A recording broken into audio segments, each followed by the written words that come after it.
we're worried about the glycophosphates, worried about, what's on our food, the chemical fertilizers and the pesticides. And now we have PFAS. These are the perfluoroalkyls that, in our forever chemicals and, Mhm. all the microplastics. All of that stuff is so easily cleared and harmless if you just throw it out of the body. I mean, and I'm talking about these are cleared in just seconds that the liver can, but they're all put in the bile. And if you don't eat soluble fiber, they're going to recycle. If you eat soluble fiber, out they go. So it's toxins, it's your hormones, it's everything. It's just like you got to eat soluble fiber, people. Welcome back, Karen Hurd. You are officially the most repeated guest we've ever had. So I'm Oh, happy that you keep coming back and spend your precious time with me, because there's so much you teach me each time. There's so much you teach our listeners. So I just wanted to open with a thank you for that. and you're welcome. My goal in life is to help people as much as I can. Well, you're So, accomplishing it. So I wanted to start this conversation off with kind of how what I came to last time I was speaking with you, which is it's helpful for me to start seeing chronic stress and PTSD as chronic overload for the endocrine system. It's not just this thing that's happening in the mind. It's not just about I feel stressed out, I feel panicky. That's part of it. But we're really talking about long-term endocrine stress and imbalance.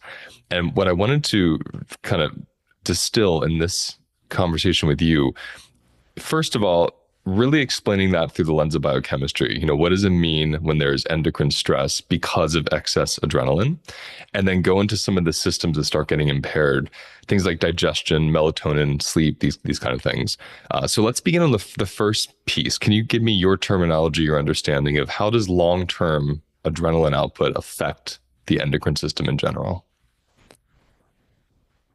well, the primary piece of information that people have to understand is that the endocrine system, which is composed of every gland that produces hormones, works synergistically.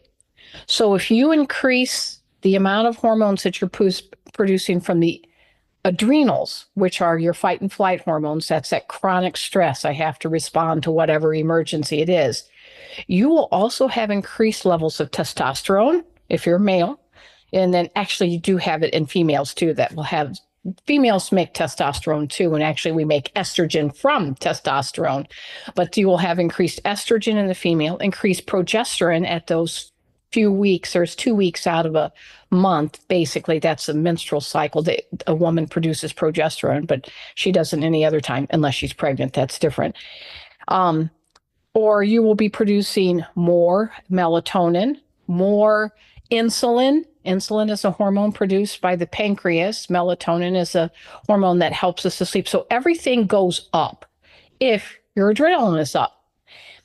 And you think, well, that sounds great. We're going to, if I can be under stress, I have all this increased hormonal production. You do. However, all of those glands that produce the hormones, they become fatigued.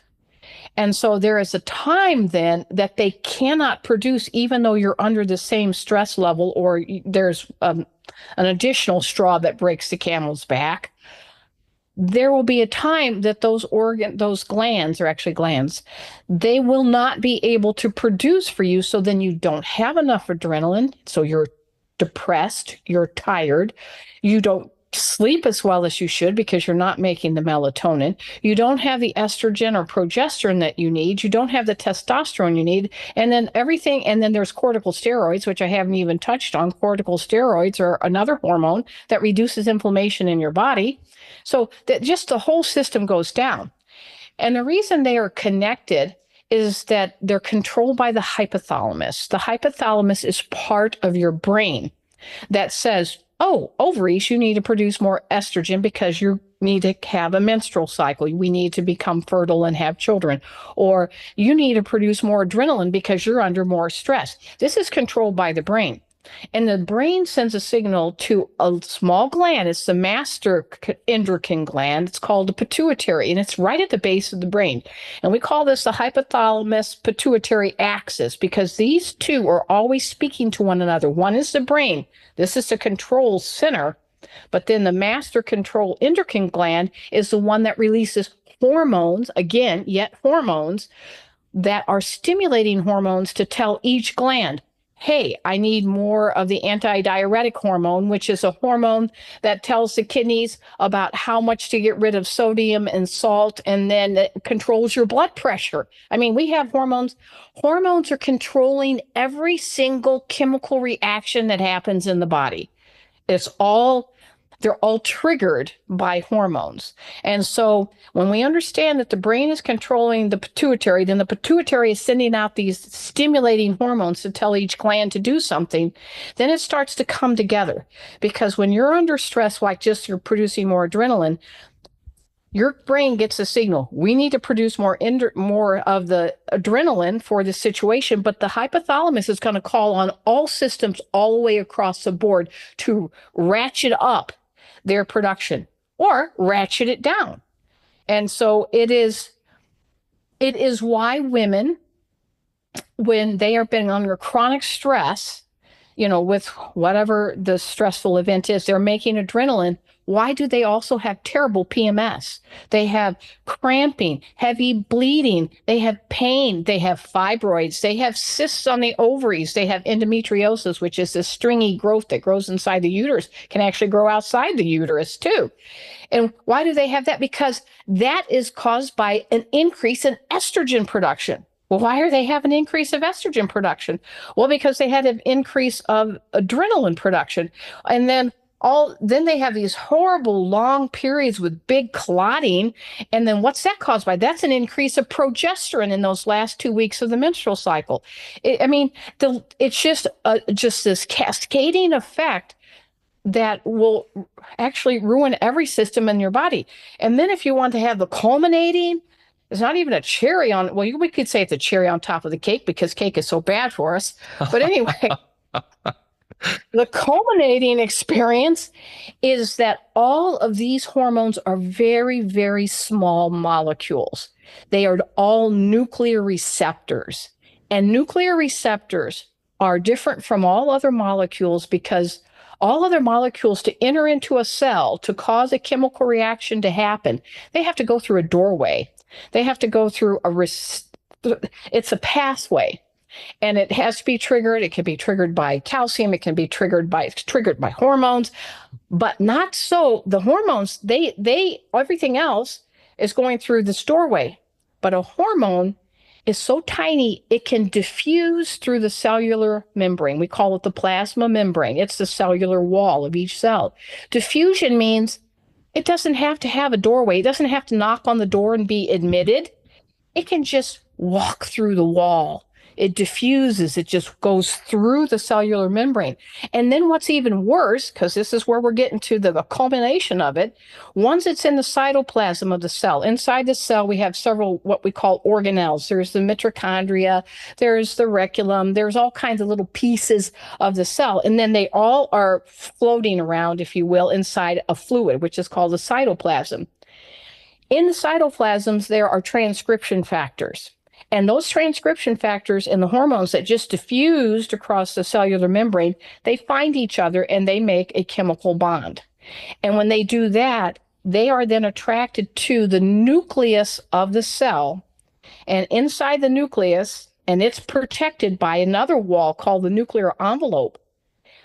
Inside the nucleus is a full copy of your DNA.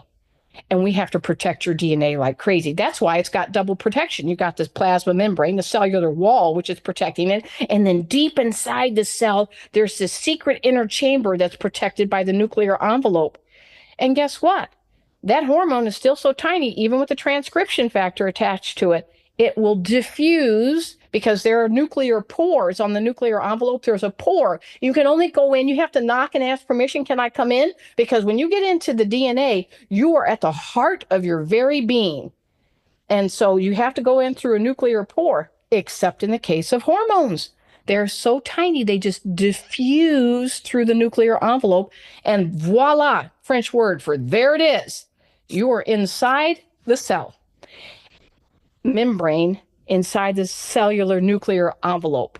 And then that transcription factor, because it's attached to the hormone, will immediately attach to your DNA. And what does Which it do? transforms you as a person, essentially. Exactly. And so it actually swaps nucleotides around, which are your DNA. And in many places in the DNA, it doesn't cause any damage that at least we can determine at this point in our learning of science.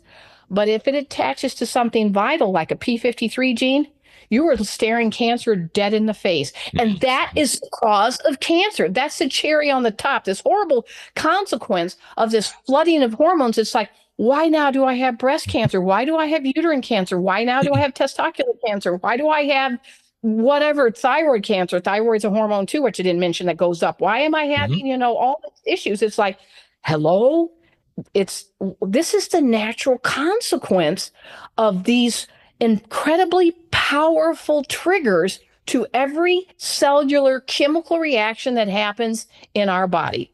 So we can't have a flooding of them. If we do, Right. we're looking at trouble. Well, it's interesting because I always think of stress response. The whole purpose, let's say, of stress response, the ideal way to have stress response is short term, right? There's supposed to be a short term stress response to save your life or to be able to do something massive, like we discussed in our last episode together.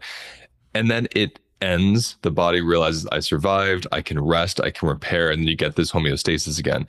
But when you're in chronic stress or you have PTSD, and then for people who have PTSD whose mind and bodies are haunted, by things they've experienced and expecting them to happen again, they're kind of living between past or present mentally. That becomes a living in past and present, rather past and future somatically as well. There's a biological readiness, which is this constant stimulation of the adrenals. I'm saying that because I find it interesting that it's so powerful to the body, we're only meant to handle it for short amounts of time. So when we're talking about stress or we're talking about being adrenalized, inherently, someone that's stressed or adrenalized is not going to get cancer. It's chronic long-term stress and chronic adrenalization of the body that ends up in these imbalances. And so I'm bringing that up because I think it's interesting when you look at studies that are done on twins in particular and how they have, same code, same tissue, same mother, everything was the same lifestyle growing up. Yet as adults, their environments changed and their stress environment in particular changed. And so one emerges with an autoimmune disease that the other one does not have. So even though they have the predisposition genetically for something, it doesn't awaken because the one person's body isn't under that chronic stress and these things aren't happening in their cell wall. Is that accurate? Or is there anything you'd fill in there? That is definitely accurate. And that's why you see certain professions that are always struggling with this type of issue. I'm thinking about all of our emergency personnel, firemen, policemen, Yes. Yep. EMS, the emergency medical, technician that arrives on this horrific scene, to try to, take care of whatever the medical emergency is. And so I've worked with many of them. You probably do too, Luis. I mean, they are on alert. They're constantly on alert and they never can shut that down. Yep. Because it's 24/7, even in their sleep, they're still on alert. And so that's why they burn out. Suicide rates are high among these people. They can only take so much and it's like, I'm done. I have to escape, out of this or whatever. Yeah. Or they stay in and then their health just goes down. So yes, you have summarized it very nicely. Yes. I wrote about one of them in my book. I had a client about 12 years ago who was an EMS. And he worked these really long shifts. We're talking 15, 16-hour shifts. And because he was on call, he'd be sleeping at the fire station. He'd be sleeping, wherever he was next to the ambulance. And the moment the bell rang, he had to jump out of his sleep, hop in the ambulance, go and experience something horrific. So not only was the condition of sleep being constantly interrupting, wasn't that alone was stressful to the body, but then he showed up to these horrific scenes over and over again, day after day, that just got in his tissues. We call it secondary or vicarious trauma because you witness so much, you start becoming traumatized by what you're witnessing. You don't have enough time and space to settle. And we really don't have the right support in place for these people. They have nothing to go back to after the job's over. They go home and they're just racked with what's in their body. There's not enough support helping them move through that. But what's interesting is him and others that I've worked with over the years, once they start eating a diet, of course, as you and I work in primarily, that starts lowering the stress hormones. Because I like to say to people, there's stress in life, and then there's diet-induced stress, and they're two different things. And so it's amazing that we actually have control over diet-induced stress. We don't have control over life-induced stress besides perception and working with ourselves. But it's amazing if you can reduce diet-induced stress. For some people, that's like 80% of their stress every day. And then they have more capacity to deal with life stressors. And so I'm thinking of this individual who reduced his diet-induced stress and did a similar diet to what you do before I knew you. So it wasn't exactly Bean Protocol, but it was very aligned with it. And he still had the same job, nothing changed, but his IBS went away, his insomnia went away, his rashes went away, he lost 30 pounds, his testosterone went up. It was incredible to see his entire system, repaired essentially and transformed because the diet-induced stress wasn't happening, in addition to all this life stress from his job. And so in a moment, we'll get to that for people listening about, how do you reduce diet-induced stress? Well, we'll do like the top three to make it simple. But can we just hit a couple things like lightning round, a couple body systems? Because people listening, I want them to understand, how does chronic adrenalization, that's just my word for it, affect digestion? Can we start there? Sure. Whenever we produce large amounts of hormones or any amount of hormone, they have to be cleared from the bloodstream because a hormone is different from other molecules. It triggers a reaction and it goes through what's a taunt state and a relaxed state. It changes its conformation. It's really neat to look at the molecular structure, and it actually shifts in structure. All the same elements are there, but their bonds shift. And so then they're able to trigger a reaction, and that's called the taunt state. Then they return to relaxed state, and then they go and trigger another reaction. So usually in chemical reactions, a molecule is used up. It's converted completely into another molecule, another substance. Not so with hormones. So a hormone can go and trigger thousands, tens of thousands of reactions, and it's never used up. And so we have to get rid of these hormones somehow because you're always continually making them. Imagine if you're in that adrenalized state and you're just making huge amounts of adrenaline and you never cleared any of it. Well, at some point, you will have such a huge, massive panic attack. I mean, that your heart will just stop. I mean, so your body's going to be clearing those hormones. The organ that clears those hormones is your liver. So the liver is filtering blood about a gallon a minute. I mean, it's fast. And so it's pulling these excess hormones out. Get rid of them so that they quit triggering all of these reactions. And then the liver places those hormones into a digestive fluid called bile. That bile travels. So now they're out of the bloodstream. Once those hormones are out of the bloodstream, this is good because we're not triggering those reactions in the deep internal part of us, if you will. But now they've been shunted to the gut because the liver puts them in the bile. The bile travels down biliary ducts. Some of it drips directly into the liver. The majority of it is stored into the gallbladder. And when you eat a meal, then you will release larger amounts of bile into the duodenum, which is the first part of your small colon. It's just underneath your sternum and above your belly button. Those hormones are in the bile. They are still active. And then they go into your gut, and you have some sensitive tissue in those epithelial layers. That's the outside layers of your gastrointestinal tract that have hormonal receptor sites on them. So the hormones in the bile will go around and start to trigger them. And then you have these gut reactions, like now you feel nauseous. Now you feel like throwing up. Now you have diarrhea. Now you have this horrible cramping. It also triggers a production of the fermentation pathway, which is a way to digest your food. And that fermentation always creates gas. Now you're bloated up. You have trapped gas, which is extremely painful, or you're always passing the gas. You're burping. You have the flatulence coming out the other end. And it's hormones that are triggering all those reactions in the gut itself on those epithelial layers. Isn't there also an increase in hydrogen in the bile when there's excess stress hormones, and that also creates an inflammatory response? Yes. When we pile more of the hormones in, because of their molecular structure, you actually increase the amount of hydrogen that is on these molecules. And the more hydrogen that you put into those molecules, it is actually changing that particular shape of the molecule, and it's done to shape it is a shape, but it is the state. We have Mhm. a gaseous state, we have a liquid state, we have a solid state. There's a plasma state, but we never get to that. You've got to be basically on fire at a very high heat to go into plasma state. But anyway, we have the three basic states that we see in the human body all the time. And the more hydrogen that you're adding into those molecules, and it's not the hormonal molecule, it's the amount of hormones, because hormones have hydrogen in it, that you're piling into the bile. You actually will create a bilious liquid in a normal state, but then your bile will become muddy, sludgy. It thickens because some of it is turning into that solid state because of the amount of hydrogen that you're adding.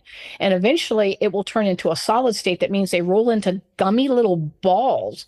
And so they can get really hard as paraffin wax. And those we Mhm. call, Yeah, this is where we get clogged bile ducts and such.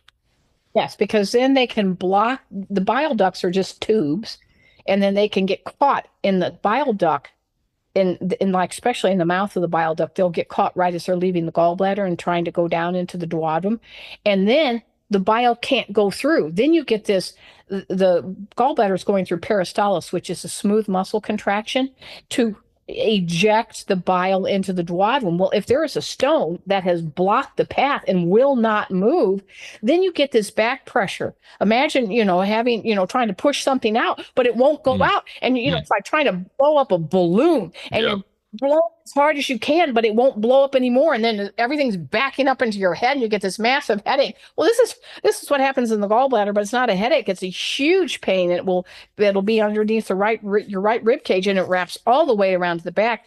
And this is an incredibly painful experience. This is not like, oh, I have a little discomfort. It certainly can be discomfort if you're getting some bile through, but if you get nothing through, oh, it's enough. You will go to the ER. You will think you are dying. It is worse Mm, than the birth of having a childbirth pains. It's mm. excruciating. And just so So people yeah, hear, 'cause I might cut you off, and you were saying that the hydrogen will solidify the bile, and this is where we get gallstones. that's Just exactly to right. make that clear. Amazing. Let's move to thyroid. How does this all affect the thyroid?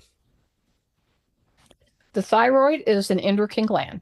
So as you increase this chronic, or you are under chronic stress, or you have these major events all the time of stress, you will be producing more thyroxine. Thyroxine is the hormone that actually controls your metabolism. So, how fast you're breathing, how fast you're functioning, how fast the liver is actually clearing, how fast the kidneys are working.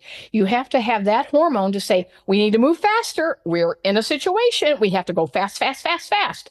And so, as you increase that, then you can go into hyperthyroidism, when develop what's called Graves' disease. And by the way, your thyroid will expand. It grows in size because it has to have a bigger factory to pump out more of this hormone. Or you tire it out so much that it says, I just can't do this anymore. I cannot produce this. And then now you're hypothyroid. And then you have in all these antibodies that come in, which is a condition called Hashimoto's. And because that it's trying to increase in size to take care of this, then you're going to go, what is this growth in the thyroid gland? Oh no. So we're going to have to make anti-inflammatories to try to shrink it down. And then now you have Hashimoto's. So And it's a that's direct just, effect. and when you say this as well, my instincts also tell me, in addition to my studies, when this is happening, like when the thyroid's having the stress response in and of itself, this is also then just putting more stress on the adrenals, isn't it? Because these all work together. Yes, because they're stressed. Now the adrenals are more stressed. It's like a snowball rolling downhill, and the more faster it rolls, the more snow it picks up, and it's Yep. like, oh boy, we're getting a big problem really fast. Yep, because to Yeah. me, when I think of the adrenals, their job is fight or flight to save us. When one system in the body is getting so imbalanced, it's like it kind of all comes back to the adrenals in that way, because they keep firing out because something's not working right, and they're trying to overcompensate for that. And I always find that interesting. And then, of course, we have more subsequent issues. Melatonin. How does this affect our sleep? Melatonin is a hormone that helps us to sleep. And you can buy it over the counter. I mean, we can do a lot of hormones over the counter, actually. Vitamin D is a hormone. People don't even understand that vitamin D is not actually a vitamin, it is Mhm. a true hormone. but your melatonin, as you're under more stress, just think about a person that is not under chronic stress and you experience a stressful event. You're in a near car wreck, and you slammed on the brakes or whatever, and your heart is beating, and you had the stressful event, you got through it, but you don't have chronic stress.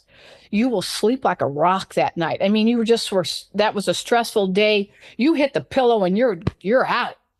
But when you've been under more chronic stress, then you cannot make it, because you're always demanding more melatonin, because it's going up with all the rest of your hormone levels. And now all of a sudden you can't make enough.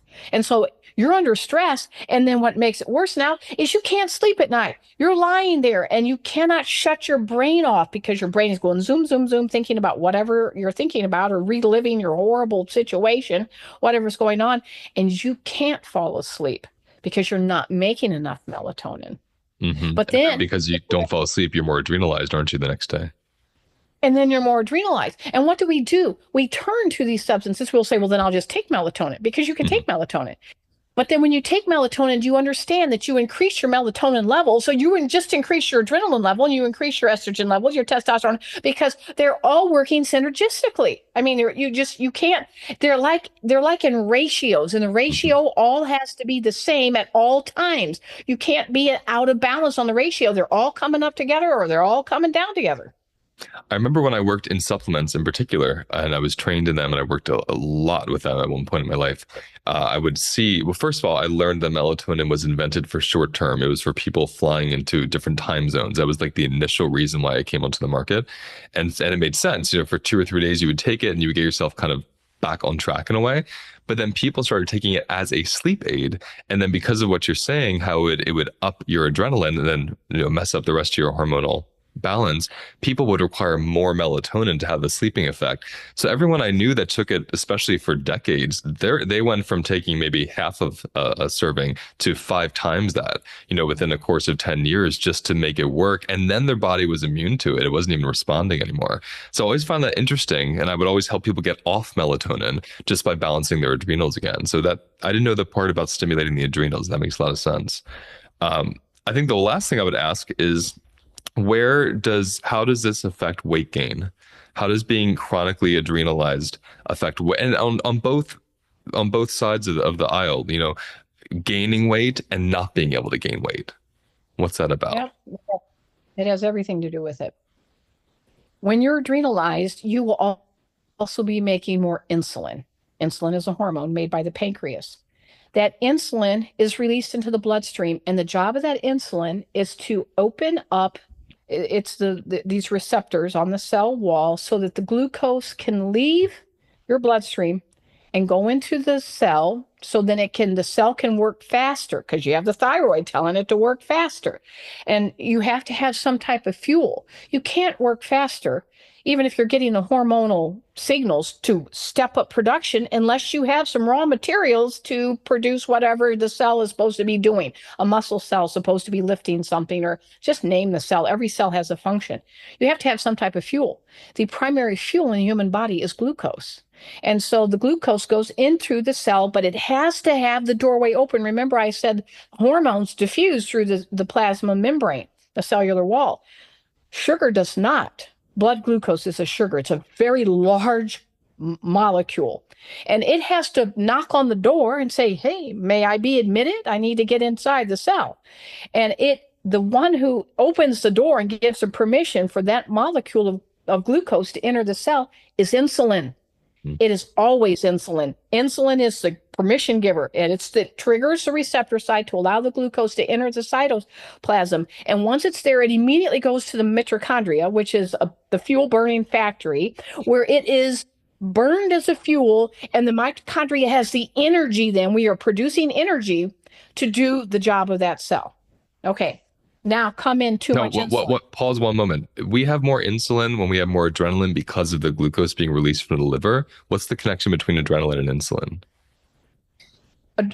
Because you have more adrenaline, you will automatically produce more insulin. It's because the insulin, regardless of the glucose coming out of the liver, doesn't matter how much glucose is in there. I mean, because to release the glucose in the liver, you had to release adrenaline to get the glucose to release from the liver, which then stimulated an additional production of insulin.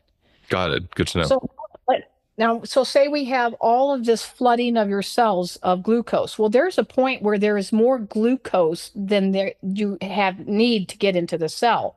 So what happens to that extra glucose? The insulin will convert it because it has all the molecules necessary. It will convert, and it's a hormone, so it can trigger this reaction.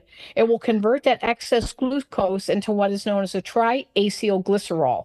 The common name that you may see it on a blood test is triglyceride. A triglyceride and a triacylglycerol, exactly the same molecule, except one is the chemistry name. Triacylglycerol is the chemistry name.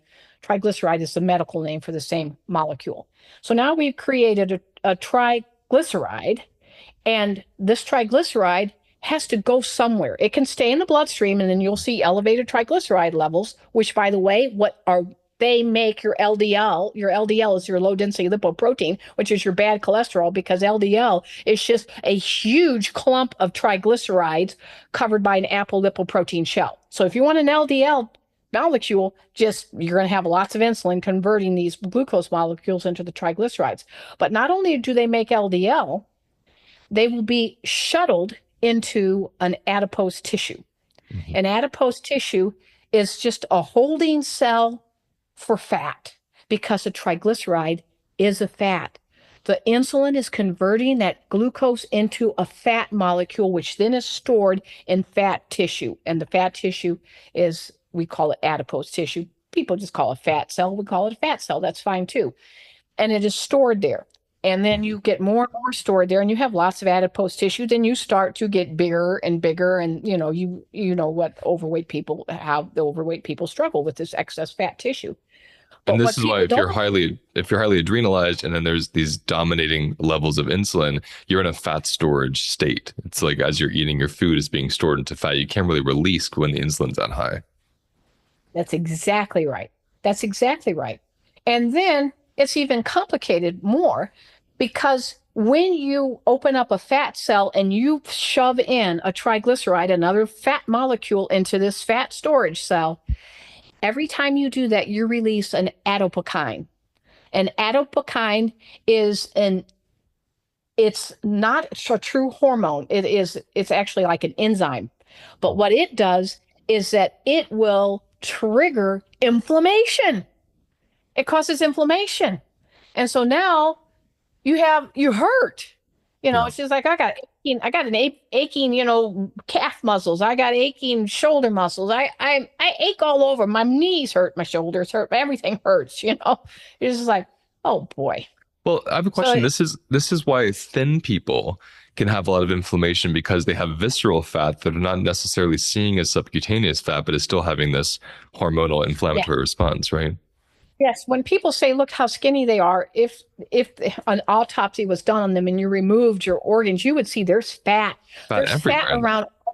There's fat everywhere, because fat is actually cushioning our organs at all times so they don't bounce against our skeletal structure and get ruptured. I mean, Mhm. fat is this nice protective little pillow. Yeah. Even when you're thin, you still have fat. I always thought that was really important, because I knew people who could eat really hot, big, heavy amounts of food, and they had high metabolism, so that it didn't convert into the adipose tissue the way it would someone who's visibly overweight or gaining weight. But they were gaining weight in their organs. Like their liver had a lot of fat, their intestines were bound with fat. And so I thought it was interesting, if you had 10, 15 pounds of visceral fat, that's less easy to see. You're still having all these same health issues that are coming from it as if you had 50, 60 pounds of fat. You have the same health issues because you still have the release of adipokines. I mean, it's Right. still happening. And now, last thing about this, what about people that can't gain weight? What's happening there when they're so stressed? They're like thin and frail, and like I think of these people that have a lot of loose stools. Is this the inability to digest nutrients because the digestive tract is so impaired? Like, what's happening there? They still digest the nutrients, but the reason they can't gain weight is because they released enough thyroxine, because they're adrenalized. They're releasing that thyroxine, which speeds up your metabolism the thyroxine controls your entire basal metabolic rate. And so they're actually burning calories faster than, like, if I'm asleep, my basal metabolic rate is very, very low. But if I was in the same room, same atmosphere, and there was a person who was asleep that was adrenalized, their basal metabolic rate can be significantly higher. They're in the same state of, we have different stages of sleep. I know you know all about that. So they're in the same area of their sleeping cycle, but yet they are burning more calories than me over here that is, just on my bare maintenance to stay alive and keep breathing, because this is the time when we heal. When we're asleep, everything gets to rest and repair and, be ready for the next day. Well, if you're adrenalized, even if you are asleep, you're at such a higher basal metabolic rate, it's harder to repair because you're still going. You're running essentially while sitting in place. Yeah. Right. And to be able to keep at that higher basal metabolic rate, you are actually burning more calories. Your calories are these energy sources that go into the mitochondria to give that cell the ability to keep at this higher level. And so then you're thin. You can't gain weight. I mean, it's much harder to gain weight because you're so adrenalized. So that makes a lot of sense. Now, my question earlier, though, but wouldn't it also be possible or not if you are in a state where the gut is so impaired that you have loose stools that you would be malnourished even if you're eating? Yes. It doesn't affect the absorption of the nutrients. They can still cross the intestinal barrier. It's not like it puts a coating on those epithelial cells and they can't get through. No, there's little villi. These are hair-like projections that reach out and grab these nutrients. They're still there. But if you have so much of this hormone in your gut, your body's going to try to be getting rid of it more rapidly. So you will have loose stools. And so it doesn't have time to absorb. It's about the time. It's not the ability. It doesn't have time. You're shooting through so fast. I mean, I've been with people, we're sitting at a table together and they're eating something. We're not even to the second course and they're already in the bathroom pooping out what they just, ate. It's just there is no time for that to absorb. It just shoots through you. That makes so much sense. It's like the gut is literally in a flight response. It's moving so quickly. It's just throwing that out because it's seeing it as a potential threat to its life. That's how the body works. Brilliant. So let's briefly. This session is powerful. People listening. I mean, Karen's giving us like the lightning round of what would take years and years and years to study and understand. So thank you for that.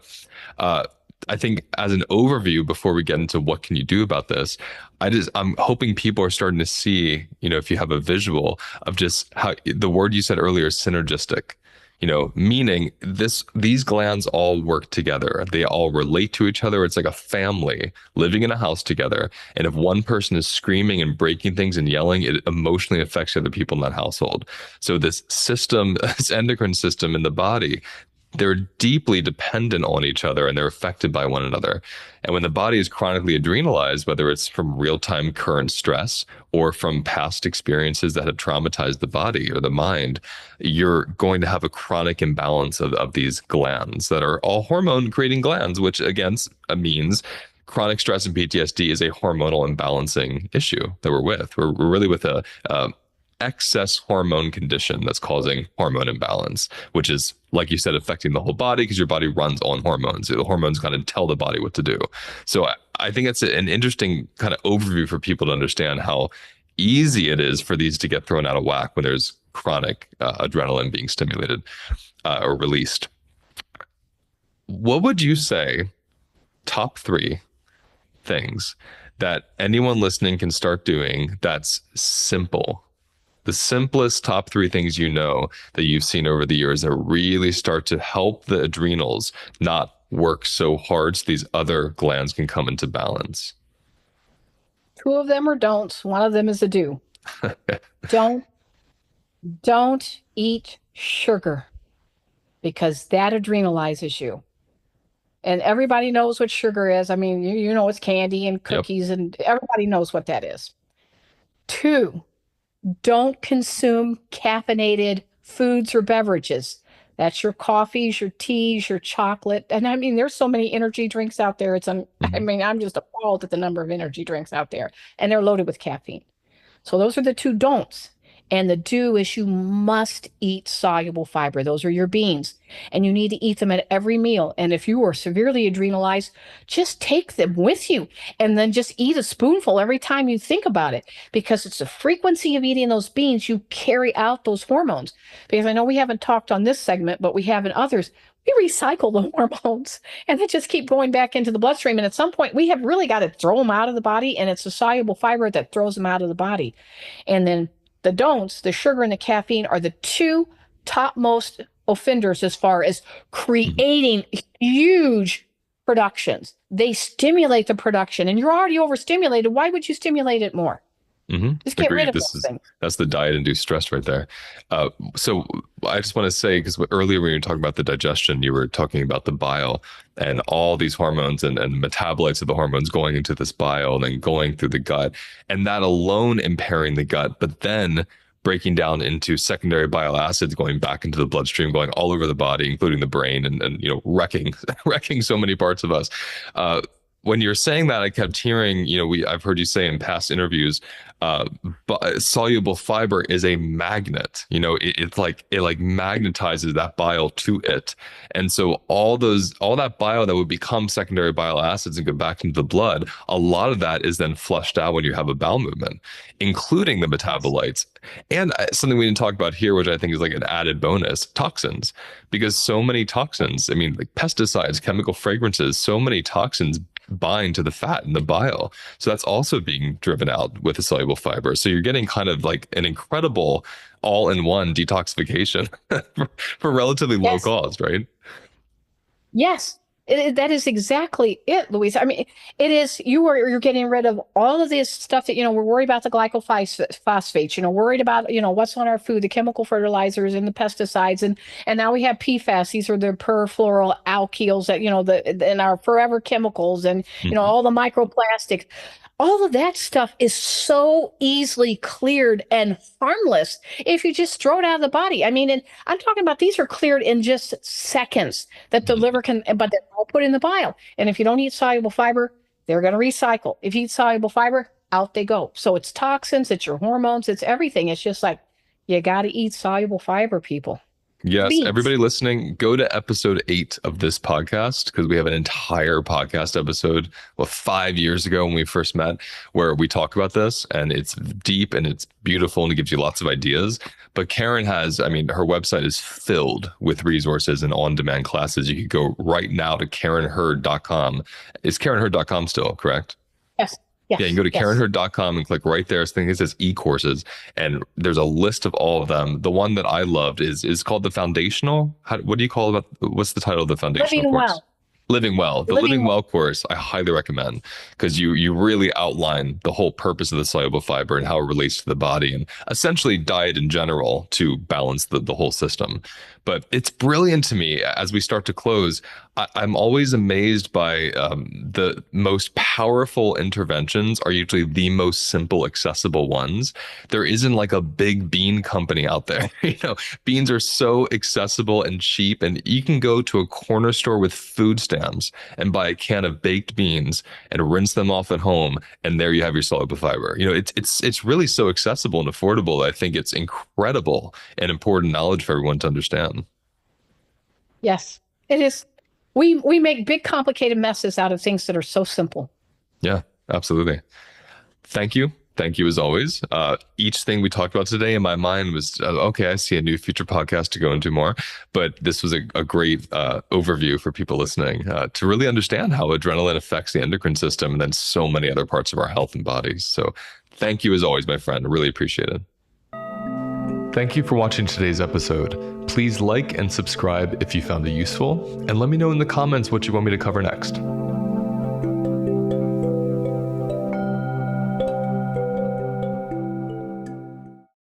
I have developed a 4-week self-paced course that takes 18 years of my personal and professional experience and puts it into one place where you can easily and quickly learn the foundations of recovering from stress and trauma. How does the food you eat affect your stress levels? How do the relationships in your life create stress or peace? How does the relationship you have with your body allow you to feel happier and more settled? I will cover all this and so much more in this 4-week self-paced course. And the best part, it's self-paced. You don't have to sign up at a certain date or finish it at a certain time. It's yours for life, and it's waiting there for you when you're ready to finish it. Throughout this course, I'll be teaching you philosophies and practices that combine my 3 favorite modalities: somatic experiencing, embodied parts work, and nutrition. For more information on this course, click on the link in my episode details. Getting there, it was just, I could tell something special was about to happen. There's just something about in-person retreats that just doesn't compare to online space. Menla is outstandingly beautiful. Why not be there with Luis and his team?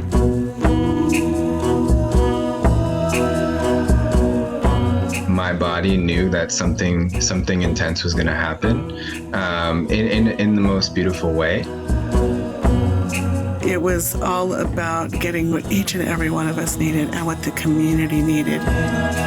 My biggest takeaway is that I got introduced to myself. We're just a bunch of misfits trying to find community with one another, and that's where my heart just blasted open because I felt like seen, and yeah, it was beautiful. I loved it.